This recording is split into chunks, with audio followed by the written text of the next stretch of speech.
안녕하세요. 스타포스트입니다. 2025년 9월 17일 기록적인 랠리를 멈추고 숨고르기에 들어간 국내 증시, 그 배경과 전망을 심도 있게 분석해 보겠습니다.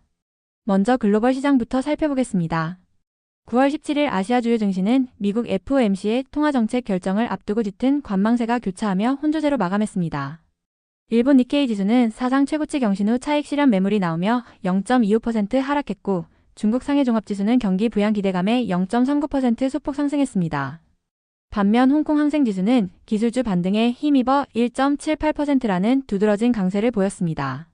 시장의 불안 심리를 보여주는 공포지수 VIX 지수가 심상치 않습니다.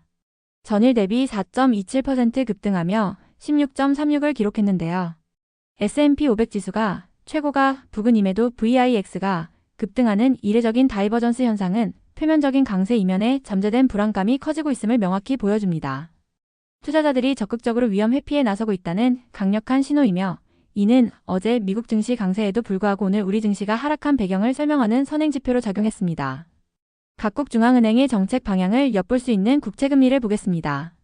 미국 10년물 금리는 연준의 금리 인하 기대감이 확고하게 자리 잡으며 4.025%로 소폭 하락했습니다. 이는 외국인 자금의 국내 유입에 긍정적인 환경을 조성할 수 있지만, 일본과 유럽 중앙은행의 매파적 기조는 환율 변동성을 키워 자금 흐름 예측을 어렵게 만들고 있습니다. 이는 향후 국내 증시의 변동성 확대로 이어질 수 있음을 시사합니다.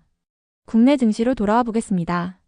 코스피는 10일 연속 상승이라는 기록적인 랠리를 마감하고 1.05% 하락한 3,413.40의 장을 마쳤습니다. 코스닥 역시 0.74% 내린 845.53을 기록하며 동반 하락했습니다. 오늘 하락의 결정적 요인은 수급에 있었습니다. 외국인과 기관이 동반 순매도를 기록하며 지수를 압박했습니다. 특히 7거래일 연속 순매수하며 랠리를 이끌었던 외국인이 매도세로 돌아선 점은 시장 심리에 즉각적인 냉각 효과를 가져왔습니다. 반면 개인 투자자들은 양시장에서 5천억 원이 넘는 물량을 받아내며 대조적인 모습을 보였습니다. 오늘 시장 변동의 원인을 세 가지로 요약할 수 있습니다. 첫째, 11거래일 연속 상승에 따른 차익 실현 압력. 둘째, FOMC를 앞둔 글로벌 위험 회피 심리.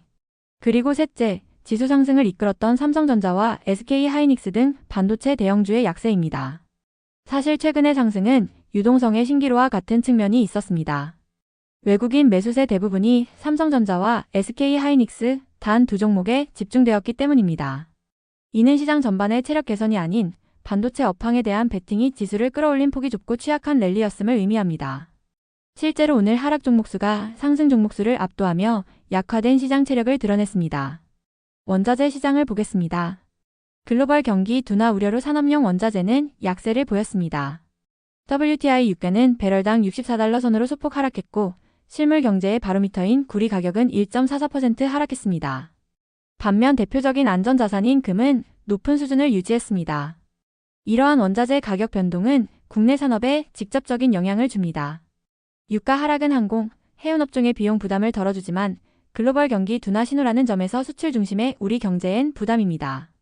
특히 닥터코퍼로 불리는 구리 가격의 하락은 글로벌 제조업 위축을 예고하는 매우 부정적인 신호로 한국의 모든 수출 기업에 악재로 작용할 수 있습니다. 현재 원자재 시장은 스태그플레이션 리스크를 반영하고 있습니다. 산업용 원자재 가격 하락은 경기 둔화를, 높은 금 가격은 지속적인 불확실성을 동시에 보여주기 때문입니다. 이러한 저성장 -9 불확실성 환경은 대외 의존도가 높은 한국 경제에 특히 부담스러운 조합입니다. 시장이 조정을 받는 가운데서도 특정 테마는 강세를 보였습니다. 틱톡의 미국 사업 매각 합의 소식에 광고 테마가 15% 넘게 급등했고, 놀이 2연속 상한가를 기록하며 의료 AI 테마를 이끌었습니다. 또한 시진핑 주석의 방한 가능성에 카지노와 여행 등 중국 소비 관련주도 들썩였습니다.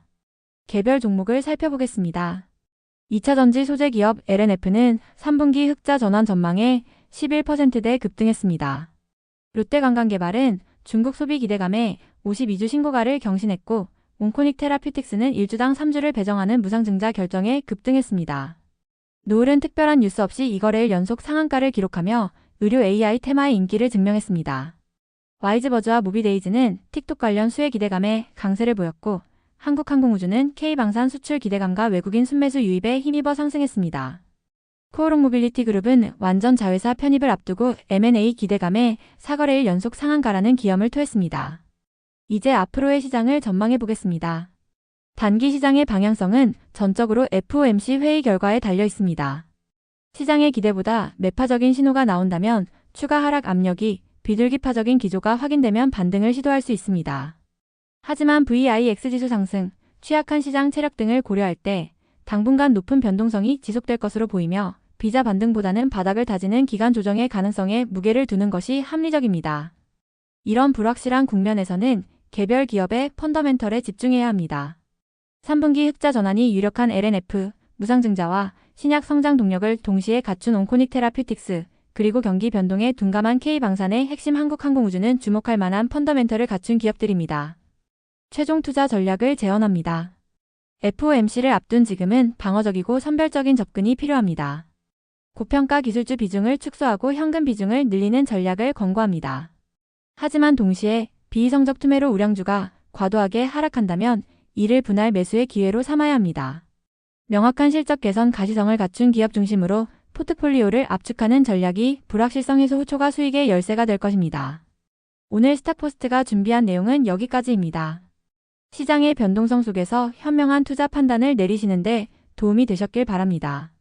좋아요와 구독을 눌러주시면 채널 운영에 많은 도움이 됩니다. 감사합니다.